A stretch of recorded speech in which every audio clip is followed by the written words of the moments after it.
I'm Amy Eisenstein. I'm here with my co-founder, Andrea Kilstead, and we're super excited to talk to you today about one thing that's really going to set up your campaign for success. Andrea, what's the one thing we're talking about today? Amy, it's simple and important and hard. You know what it is? It's that you have to ask your largest prospect for the biggest gift to your campaign first.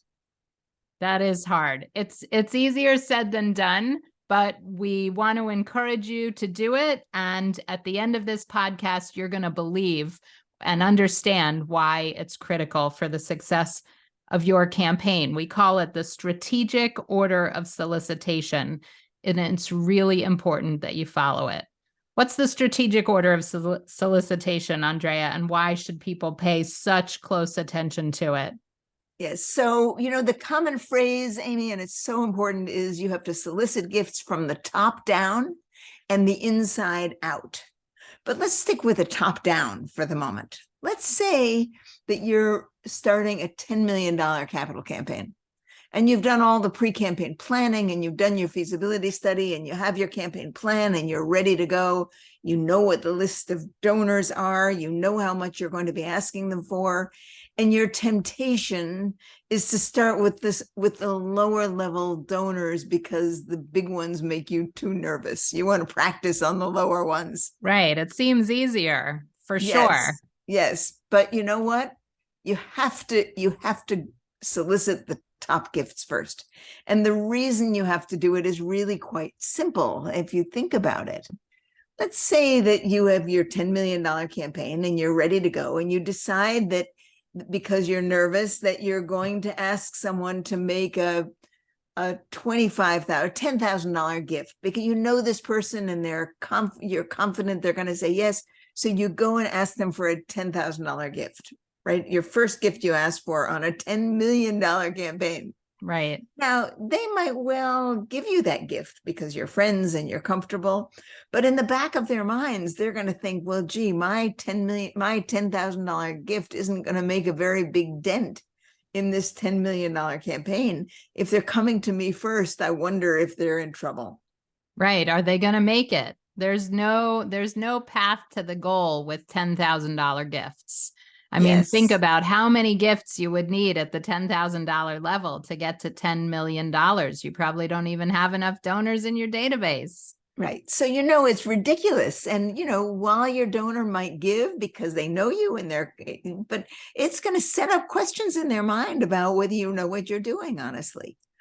But if you go to the donor that is at the top of your list for a gift of, let's say, $2.5 million, a quarter of your campaign goal, that might be the top gift you're after. Maybe it's $3 million, right? It's a big gift, one of the gifts at the top.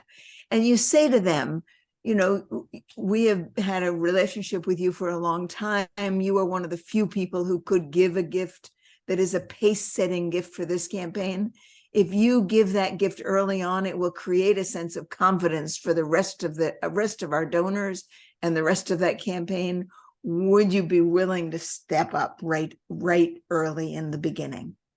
Yeah, I like the visuals. I mean, certainly when you talk about top down and inside out, we'll get to inside out in a minute, but we'll keep going with the top down and think about another visual is this traditional campaign thermometer, right? A $2.5 million gift fills up some of the thermometer. A $10,000 gift at the bottom, when there's nothing there, doesn't get you very much red in terms of the thermometer going up. So, but once you've filled, 75 or 80% of the thermometer, then a $10,000 gift is more meaningful. There's more movement. So it really does make a difference. Now, and keep in mind, that capital campaigns are very top heavy, that with 10 gifts, you're going to raise well over half your campaign goal. So if you focus your attention on those top 10 gifts, that thermometer, I mean, not that we're recommending you have a thermometer publicly placed yet, we're not, but it's just a good image. But that thermometer is going to rise very quickly. Now, as it rises, the amount of money you have to raise, of course, goes down. As you raise the money, the amount left goes down. And as you have smaller amounts to raise, then the smaller donors towards the bottom of your gift range chart, their gifts become proportionately more important. I think that's such an important point. Everybody who makes a gift, no matter what size, wants to feel like their gift is making a difference and that their gift is meaningful. And the reality is that oftentimes when people make a stretch gift of $2 million, it may not impact their finances or be as significant financially to somebody who makes a $10,000 gift, who really digs deep to do that. And since we want every donor to make sure that they feel that whatever they're giving is truly meaningful, we want to make sure that we're asking them in a place in the campaign that it makes sense. And it doesn't make sense to ask for those smaller gifts early in the campaign. That's why top down is so important. So top down, inside out. Let's talk for a minute, Amy, about inside out. What do we mean by that? Yes, that's an important part of the image as well. You want me to start? Sure. All right. So top down, we've explained biggest donors first. We're also focused on inside out, which is the people that are closest to your organization. So board members would come next. And we want to make sure that board members, and, we don't necessarily mean next. Board members can be solicited simultaneously with some of those biggest gifts because they really are the insiders. So when we're talking about inside out, they understand that you are focused on the top donors and the people absolutely closest to the organization. What it really should indicate for you that the leaders of the organization need to give first or early. And you're not going to random people on the street. You're not going to people who are not connected to your organization early on in the campaign. Maybe later, you're going to go broad to the community. But first, you're going to start with the people closest to your organization. Amy, both of these really are about, both of these meaning top down and inside out. They're both about building confidence. That you build confidence by asking for the largest gifts first, because people look and see, oh, they've already raised so and so much money, I think they're going to succeed. And you build confidence by going to the people who are closest to you, because if you can show that the people who know the most about your organization are seriously committed to this campaign, then it lets everybody firmly believe that the campaign is important and will succeed, and has a bunch of cheerleaders inside who are willing to put their own money into the campaign. Those two things together create a head of steam for a campaign that you can't build any other way. That's right. I mean, confidence that a campaign will be successful is so important. There are plenty of donors who want to wait, honestly, to see if the campaign has indicators of success before they're making their gifts. So some of those early donors need to take a leap of faith with your organization to take somewhat of a chance.